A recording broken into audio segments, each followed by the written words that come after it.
Students 11th के हमने अभी तक 2 वीडियो डाले हैं और उसका टाइटल हम लोगों ने रखा है मोल कॉन्सेप्ट। बेसिकली वो चैप्टर 1 को बिलोंग करता है। 11th के बच्चे रिलेटिवली नए होते हैं, ढूंढ नहीं पाते अपना टॉपिक कहाँ से क्या पढ़ना है। मोल कॉन्सेप्ट तो हमारे में है ही नहीं, तो मैं उनको ये कहूँगा कि आप go through inside the chapter में जाके देखिए। सबसे इम्पोर्टेंट पॉइंट यही है आपका। बाकी जो बेसिक लॉज ऑफ केमिस्ट्री है, 5 बेसिक लॉज आते हैं, या फिर उसके बाद में सिग्निफिकेंट फिगर्स हैं, ये तो सब साइड की चीजें हैं, हम कभी किसी दिन एक्सप्लेन कर देंगे। सब कुछ मैंने पहले भी बताया था, everything in physical chemistry is based on mole concept. Mole के अंदर 2 वीडियो बनाए हैं आपको। पहला मैंने व्हाट इज मोल, ये सब मैंने बता दिया आपको। सम प्रॉब्लम्स बेस्ड ऑन मोल ये करवा दिया, और यहाँ पे एंड नहीं हुआ। एक्चुअली ये तो शुरुआत है, पूरी की पूरी पिक्चर मोल की बाकी रह जाती है। बीच में हम आते हैं और फिर मोल पे बेस्ड क्या कैलकुलेशन है वो थोड़ा सा एक तो फार्मूला पे कर लेंगे, और दूसरा जो है हम आज क्या करने वाले हैं, equation based, formula based problem और इक्वेशन बेस्ड प्रॉब्लम। इसी बीच मैंने आपको कुछ असाइनमेंट दिया था। मैंने आपको ये कहा था कि मॉलिक्यूलर मास डिटरमिन करना आना चाहिए। ये चीज 11th क्लास के बच्चे के लिए या जो प्रिपरेशन कर रहा है फाउंडेशन के लिए बहुत ही जरूरी है। Without this anything is not possible. कैसे? आपके पास मैंने आपको 1-2 एग्जांपल दिए थे। CO2 हो गया, फिर आपको मैं बहुत छोटा सा मॉलिक्यूल दे दूं H2O हो गया, आपको मैं और दे दूं H2SO4 हो गया, और C6H12O6। ग्लूकोज और फ्रक्टोज दोनों का ये फॉर्मूला होता है, C6H12O6। तो अभी एक बार फिर से मैं बता दूं कैसे मॉलिक्यूलर मास निकाला आपने कार्बन का एटॉमिक मास रखा है 12 प्लस ऑक्सीजन का एटॉमिक मास होता है 16। कितने ऑक्सीजन है भाई? 2 ऑक्सीजन है, इनको जोड़ देंगे, this will be equal to 44। Every time we have to calculate molecular mass. ठीक है। H2O हाइड्रोजन का एटॉमिक मास होता है 1, कितने एटम है? 2। ऑक्सीजन कितना होता है एटॉमिक मास? 16। ये मिला के कितना हो गया? 18। एक और एग्जांपल ले लेते हैं H2SO4। मेरा मतलब है बहुत ही बेसिक से आप चलेंगे तब केमिस्ट्री को सीख पाएंगे, और बिल्कुल उसी तरह से जूम करें कि हम क्लास में बैठे, आप प्रॉब्लम्स भी उसी वे में सॉल्व करते जाइए। अपनी साइड बुक उठाइए, मैंने बताया यही पॉइंट टू पॉइंट मिलने वाली हूं, और प्रॉब्लम्स उठाइए, सॉल्व करिए। H2SO4, चलिए भाई शुरू करते हैं। हाइड्रोजन का एटॉमिक मास 1, कितने एटम है? 2। हाइड्रोजन का काम खत्म हो गया भाई। Then comes sulphur. सल्फर का एटॉमिक मास होता है 32। हाँ, कुछ एक कॉमन एलिमेंट्स के एटॉमिक नंबर, एटॉमिक मासेस आपको याद करने पड़ेंगे, ये चीज आप ध्यान रखिए। ठीक है, हम बेसिक्स ये सब कवर करने के बाद, कम से कम 7 से 8 वीडियो के बाद में, then we will enter in next chapter, that is atomic structure. बहुत बड़ी चीज है जिस पर आगे केमिस्ट्री नहीं फिजिक्स काफी कुछ उसी को बिलोंग करती है। ठीक है, तो सल्फर हो गया, ऑक्सीजन हुआ 60। कितने ऑक्सीजन है?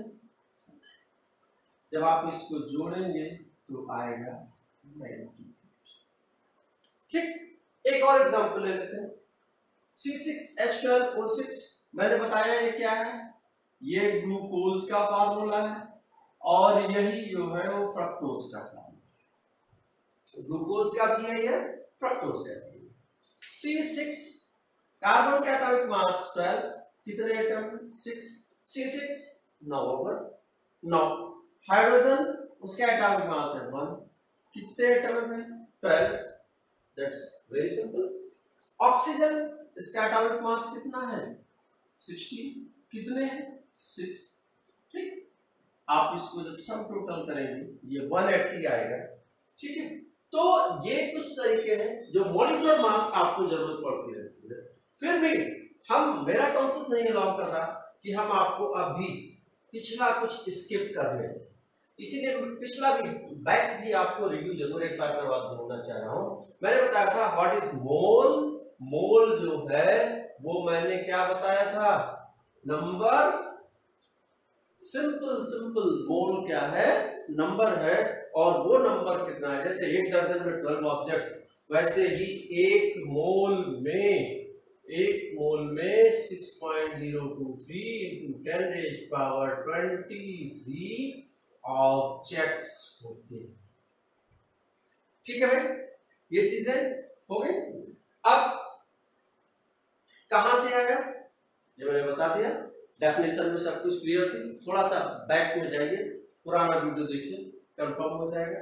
12 ग्राम कार्बन 12 है, how many atoms, that has been considered as unit, that is called mole. अब आते हैं उसके आगे, इसी को आप क्या बोलते हो, एवोगैड्रो नंबर, Na। ठीक, अब क्लास में पढ़ा है तो एक महीने पढ़ाते हैं 11th में, एक महीने मोल चलता है, क्योंकि जो मोल में स्ट्रॉन्ग है वही विनर होगा केमिस्ट्री न्यूमेरिकल का। ठीक है, कोई बात नहीं, यहाँ 3-4 लेक्चर में आप 3 लेक्चर में कंप्लीट कर ले रहे हैं। ठीक, अब आते हैं नेक्स्ट फॉर्मूले। मैंने 4 बताए थे। पहले मैंने क्या बताया था, मोल। अगर नंबर गिवन है, मोल निकालना है तो एवोगैड्रो नंबर से डिवाइड कर दो, पहला फॉर्मूला। दूसरा मैंने मोल्स ऑफ एटम्स बताए थे, तो mass in gram divided bye क्या बताया, एटॉमिक मास। तीसरा मैंने मोल्स ऑफ मॉलिक्यूल्स, तो mass in gram divided by molecular mass.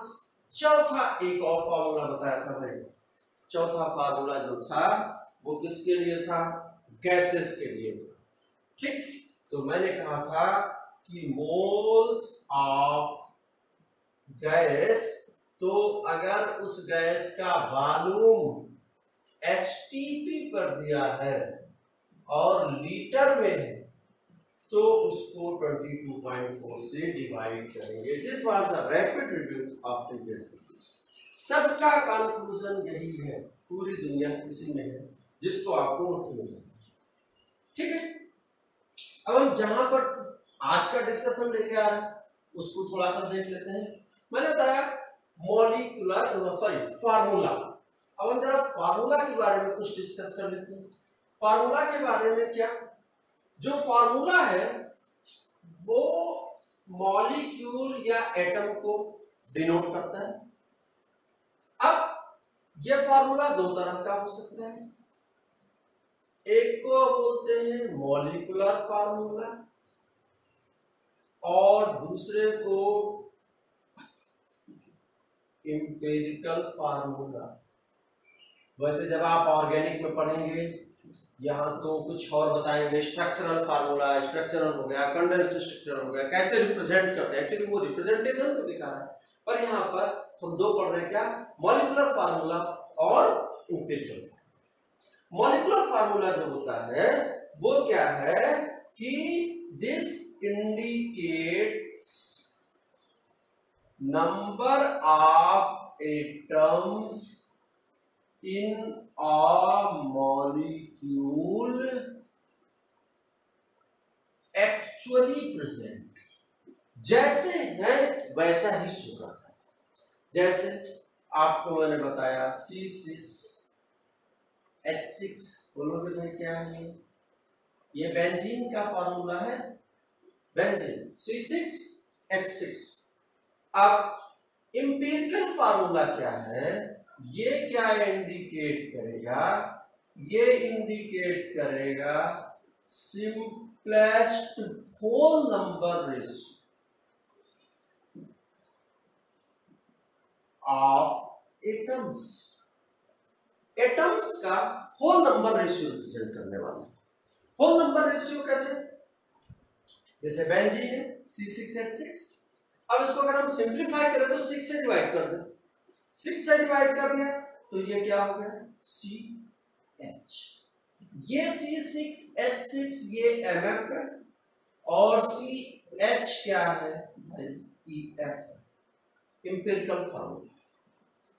ठीक, so what indicates molecular formula, molecular formula indicate करता है number of atoms in a molecule, ठीक, जो एक्चुअली प्रेजेंट है, और इंपिरिकल फार्मूला क्या रिप्रेजेंट करता है? This indicates simplest whole number ratio of atoms in a molecule. Atoms चलो मैं लिख भी दूं क्योंकि 11th के बच्चे बड़े नए होते हैं, इसीलिए मैंने सब कुछ कंफर्म कर देना चाह रहा हूं। Simplest whole number ratio of atoms in a molecule, empirical formula CH. Let us take some more example, MF and EF. I think everything will be clear with these examples. कैसे? ये ध्यान दीजिएगा, ये अभी भी जिसने नहीं नोट किया वो नोट कर सकता है। ये MF है और ये EF है। सपोज आपने कहा ग्लूकोज, इसका MF C6H12O6, ठीक है। इसका EF क्या हो गया? सिंपल रेशियो 6 से डिवाइड कर सकते हो, डिवाइडेड बाय 6 CH2O, इसका एल्जेब्रिक फॉर्मूला हो गया, ठीक। Let us take some more examples. आपने कहा इथेन, इथेन जो हम लोग लिखते हैं MF क्या मॉलिक्यूलर फार्मूला C2H6, तो इसका EF क्या हो गया? C और H3, simple whole number ratio ले लिया मैंने, ये हो गया CH3। Let us proceed. कुछ हो अभी आपको कंफ्यूजन नहीं हुआ, आप सिंपल होल नंबर रेशियो ले सकते हो। मैंने यहां पे एक चीज दिखा और वो है methane.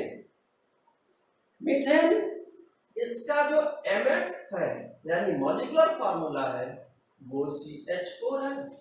What will be it's EF? Empirical formula. तो एम्पिरिकल फार्मूला क्या हुआ? इसको फर्दर सिंपलीफाई तो कर ही नहीं सकते क्योंकि क्या कार्बन कितना है? 1 C1H4, तो this is already in simplest whole number ratio. ये जो है वो already simplest whole number ratio है, तो इसी को हम लोग क्या बोलते हैं कि यही वाला फार्मूला EF भी है। जी हाँ, ध्यान दीजिएगा, empirical formula as well as molecular formula are same, इस जगह पे सेम है।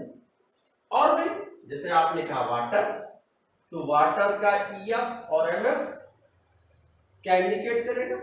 वाटर MF H2O, तो इसका EF क्या हुआ भाई? सेम, क्योंकि ऑक्सीजन बन रहे हैं, फर्दर सिंपलीफाई कर ही नहीं सकते, सो EF भी क्या हो जाएगा?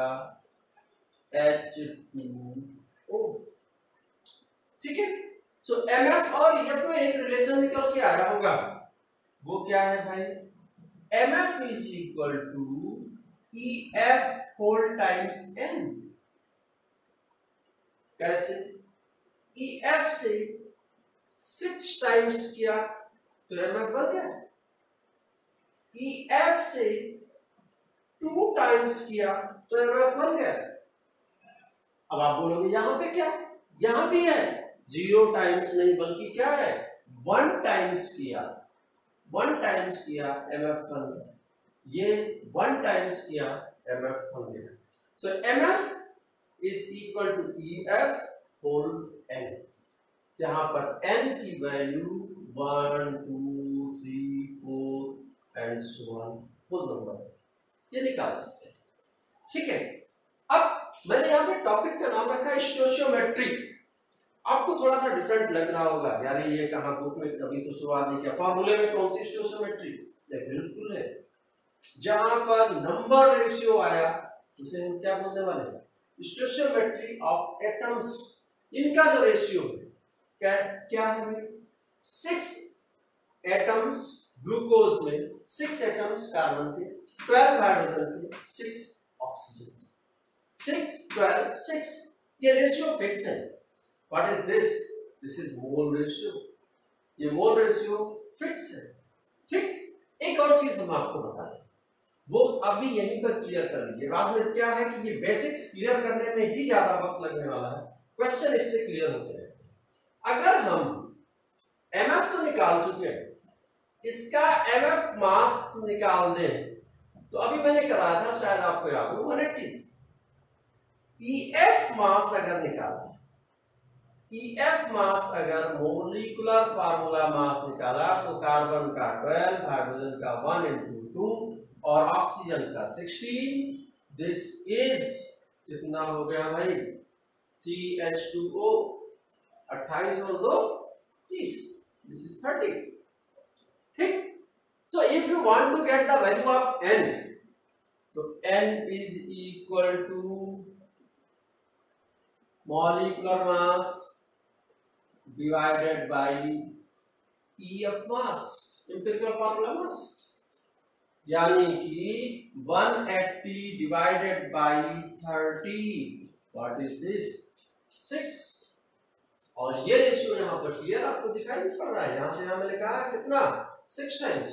सो molecular formula mass, empirical formula mass, molecular formula या एम्पिरिकल फार्मूला क्या इंडिकेट करता है, एटम्स का क्या मोल रेशियो, ये ध्यान दीजिएगा, क्या इंडिकेट करता है, मोल रेशियो, ना कि मास रेशियो। मास रेशियो नहीं इंडिकेट करता।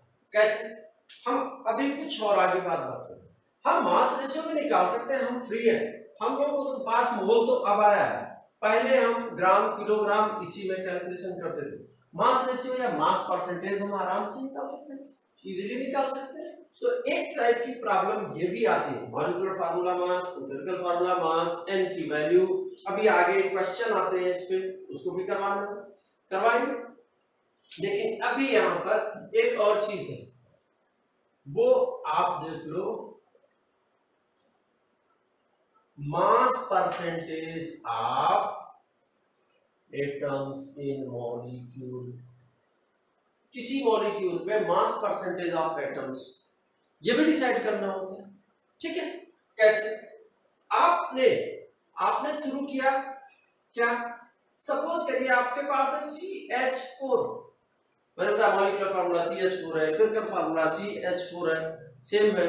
ठीक, हम लोग लिखते क्या है, अक्सर मॉलिक्यूलर फार्मूला लिखते हैं, वो तो ठीक है, बट जब यहां पर हम मॉलिक्यूलर मास निकालते हैं तो कार्बन 12, हाइड्रोजन का रेशियो क्या आता है 1 into 4, दैट इज 4 ग्राम, यानी 12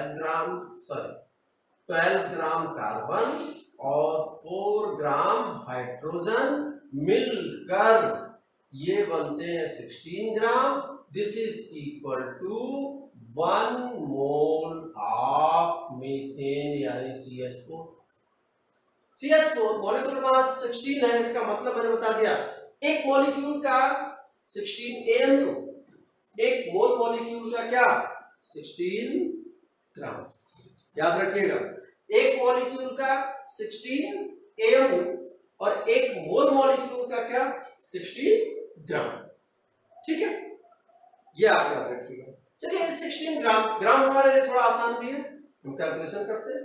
तो टोटल है 16 ग्राम। तो अगर आपसे कोई कहे मास परसेंटेज ऑफ C, तो आप बोलोगे mass of C divided by mass of CH4 into 100, यानी 12/16 into 100, व्हाट इज दिस 75%। ठीक है, सेम वे अगर आपसे किसी ने कहा नहीं परसेंटेज ऑफ H बताओ, तो mass of H divided by mass of CH4। ठीक है, आप क्या हो गया मास ऑफ CH4 into 100। ठीक है, तो अब यहां पर कितना 4 डिवाइडेड बाय 16 into 100, ये कितना हो गया 25%। एक बहुत ही सिंपल सा एग्जांपल लिया, बाकी आपके पास पूरी बुक पड़ी हुई है, एनसीईआरटी में भी क्वेश्चन है, आप साइड बुक लेते हैं, साइड बुक में भी क्वेश्चन है, कहीं ऑनलाइन नोट्स मिला, कहीं भी मिला, आप पढ़िए।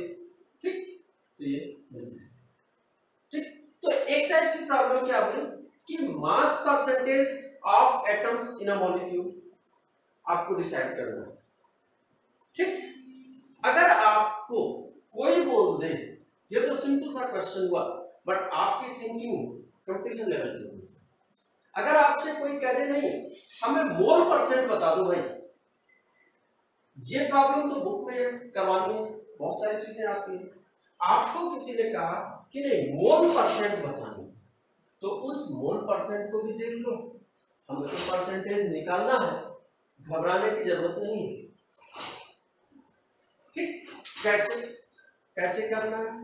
अगर आपके पास लिखा है CH4, तो CH4 ये 1 मोल और ये कितने 4 मोल, 1 मोल और 4 मोल, दो।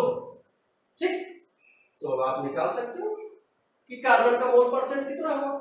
टोटल इसके अंदर कितने 5 मोल एटम्स है। ध्यान दीजिएगा बच्चे, करते करते एक्चुअल क्लास, हमारी जो फिजिकली प्रेजेंस वाली क्लास है उसमें करते करते बोर हो जाते हैं, क्योंकि हम इसको right left left right up down सब कुछ प्रैक्टिस करवा के तभी आगे बढ़ना चाहते हैं, और इसीलिए क्लास डिफरेंट हो जाती है, इसीलिए न्यूमेरिकल में बच्चे मेरे स्ट्रॉन्ग हो जाते हैं, चाहे जैसे भी बैकग्राउंड हो। ठीक, तो 5 मोल एटम्स है, ये ध्यान दीजिए। CH4 इज 1 मोल मॉलिक्यूल, फिर से अंतर समझ लीजिए, CH4 इज 1 मोल मॉलिक्यूल, लेकिन उसके अंदर एटम्स कितने हैं 5 मोल्स। या बोलो आप CH4 इज 1 मॉलिक्यूल, उसके अंदर एटम कितने 5। कैसे? एक कार्बन के 4 हाइड्रोजन के। तो किसी ने कह दिया कि मोल परसेंट ऑफ C एटम्स, ध्यान दीजिए लैंग्वेज में का, मोल परसेंट ऑफ C एटम्स, तो क्या हो जाएंगे 1 डिवाइडेड बाई 5 इंटू 100। समझ गए भाई? 20%, ये कितना हो जाएगा 80%, ये 1 है ये 4, ये चीज है। ये चीजें बहुत ही छोटी छोटी है, पर अगर आपको मैं बार बार एम्फेसिस ना दूं तो भूलेगा, और भूलेगा तो आप प्रॉब्लम में। ठीक है, कैसे? अभी मैंने आपको और बताया था, मैंने बताया था ऑक्सीजन, ऑक्सीजन का मतलब एटम और मॉलिक्यूल, आपको ऑक्सीजन कहा जाए, ऑक्सीजन एटम्स कहा जाए, ऑक्सीजन मॉलिक्यूल्स कहा जाए। मैं रेगुलर क्लास की तरह ही कुछ इसमें लगा हूं, जब तक समझ में ना आए तब तक इसको देखते रहिए, पढ़ते रहिए। कैसे? ऑक्सीजन मॉलिक्यूल्स का मतलब O2, ऑक्सीजन एटम्स का मतलब O, ऑक्सीजन, तब आप प्रॉब्लम में आ जाते हैं। ऑक्सीजन का मतलब क्या? जब कुछ भी ना लिखा हो, एटम ना लिखा हो, मॉलिक्यूल ना लिखा हो, तो उसका मतलब इट्स नेचुरल स्टेट। काफी बच्चे जान गए होंगे। ठीक है, तो एक टाइप की प्रॉब्लम मैंने बताया कि मास परसेंटेज और मोल परसेंटेज, अभी हम इक्वेशन पे नहीं पहुंचे, ये फार्मूले पे होती है। ठीक है, तो ये इतना चीजें आपको आ जानी चाहिए भाई। चलते हैं थोड़ा और आगे बढ़ते हैं। एक टाइप की प्रॉब्लम मैंने बताई कुछ इस तरह से हो गई। फिर नेक्स्ट टाइप की प्रॉब्लम जो है वो प्रॉब्लम्स, ठीक, किस पर? Based on percentage by mass, EF और MF। ऐसी प्रॉब्लम्स आपको 8th 9th में भी एक आध बार मिलेगी। Problems based on percentage by mass, EF और MF। एक बहुत ही सिंपल एग्जांपल लेते हैं, फिर एक बुक का एग्जांपल करा देंगे। 2 एग्जांपल इनफ होंगे समझने का। जैसे मैंने एक क्वेश्चन दिया, क्वेश्चन ये है, an organic compound contains carbon 75%, hydrogen 25%, find EF, find EF। ठीक, ये क्वेश्चन और आगे बढ़ जाता है। ये क्वेश्चन देखो, if vapor density of compound is 8, find MF, molecular formula. EF stands for empirical formula and MF stands for molecular formula. मैंने बहुत ही सिंपल सा एग्जांपल लिया, जैसे एक झटके में समझ में आएगा। आगे इस पे बहुत ही टफ प्रॉब्लम मिलने वाली है अनडाउटली, ठीक है, लेकिन जरा इसको शुरू करते हैं। आप एक टेबल याद रखेंगे, इसका जब सॉल्यूशन करेंगे एक टेबल याद रखेंगे। टेबल क्या भाई, आपने शुरू किया कैसे, ये याद रखो, एलिमेंट, फिर उसके बाद मास परसेंट, ठीक, फिर उसके बाद में मास percent by atomic mass. Table को हम एक्सटेंड नहीं करना चाहते कि एटॉमिक मास लिखें फिर मास परसेंट बाय एटॉमिक मास, सीधे सीधे लिख दिया।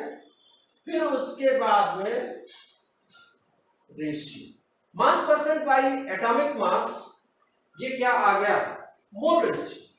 मास परसेंट बाय एटॉमिक मास, ये क्या हो गया, मोल रेशियो, ठीक। अब अगर वो सिंप्लीफाई नहीं है तो सिंपल रेशियो, सिंप्लीफाइड, ठीक। इस टेबल को आप याद रखिएगा, हिंदी इंग्लिश, तत्व प्रतिशतता, परमाणु भार, प्रतिशतता बटे परमाणु भार, जो भी लिखा जाए उसको मैंने कंसाइज कर दिया, बच्चे बहुत लंबी टेबल याद नहीं कर पाते, ठीक है। तो एलिमेंट यहाँ पर जो गिवन है, कार्बन है, हाइड्रोजन, कार्बन 25%, हाइड्रोजन कितना,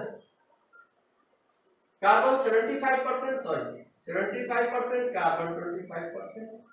अब आ जाओ 75 डिवाइडेड बाई 12, ये कितना हो गया, ये 72 और कितना 3, 24, 36, 6.25 है। अब 25, तो 25 डिवाइडेड बाय हाइड्रोजन का एटॉमिक मास कितना, 1, ये कितना होगा, ये मोल रेशियो जो है उसको सिंपल रेशियो बनाओ। सिंपल रेशियो कैसे बनाओ, सबसे छोटे वाले को, यहां तो मैंने 2 ही ले रखे हैं, सबसे छोटे वाले से सबको डिवाइड करें, यानी कि सबसे छोटा इसमें से क्या 6.25, तो 6.25 डिवाइडेड बाय 6.25 और 25 डिवाइडेड बाय 6.25, ठीक है, 25 डिवाइडेड बाय 6.25, ये कितना आया भाई, ये आया 1, ऑब्वियस बात है। ये आया कितना, अगर सिंपल रेशियो ना आता, यानी कि फ्रैक्शन आ रहा होता, तो सिंपलेस्ट रेशियो यानी सिंप्लीफाई कर देते, उसकी जरूरत ही नहीं पड़ी। अब इसका मतलब ये है कि आपके कंपाउंड में EF निकल के आ गया, C आया 1, H आया 4, मतलब CH4, कितना, CH4। कार्बन का परसेंट दिया, हाइड्रोजन का मास परसेंट दिया, मास percent divided by atomic mass करेंगे, इससे क्या निकलेगा, मोल रेशियो निकलेगा। उस मोल रेशियो को सिंप्लीफाई करेंगे, सिंप्लीफाई करने के लिए सबसे छोटे वाले से सबको डिवाइड कर देंगे। यहाँ पे सबसे छोटा था 6.25, 6.25 से 6.25 को भी डिवाइड किया और 6.25 से 25 को भी डिवाइड किया, ठीक है। तो ये हो गया 1:4, ये रेशियो आ गया। अगर ये 1:3.5 आता उसको हम सिंप्लीफाई करते हैं आगे, जिसे फ्रैक्शन आना चाहिए, पर इंपिरिकल फार्मूला मिल गया। अब हम क्या करते हैं, आपको थोड़ा ऊपर ही लिख के बताते हैं। इंपिरिकल फार्मूला के बाद में यहां पर एक लाइन थी, if vapour density of compound is 8, कई सारी नई चीजें आती रहेंगी। वेपर डेंसिटी, जिससे आप निकालते हो molecular mass, molecular mass is equal to 2 into vapour density, बहुत ही सिंपल सा फार्मूला है, ठीक। तो मॉलिक्यूलर मास इज 16, मतलब 2 इंटू 8 कितना हो, 16। EF मास, इंपिरिकल फार्मूला CH4 है, तो 12 प्लस 1 इंटू 4 कितना आ गया, 16, ठीक है, 16। तो वेपर डेंसिटी क्यों दी थी, ये आपको पता चल गया। वेपर डेंसिटी दी थी कि आप मॉलिक्यूलर मास निकाल पाओ। कई बार क्वेश्चन में डायरेक्टली दिया रहेगा मॉलिक्यूलर मास, सो फास्ट हो कुछ करना ही नहीं। अब आ जाओ a molecular mass upon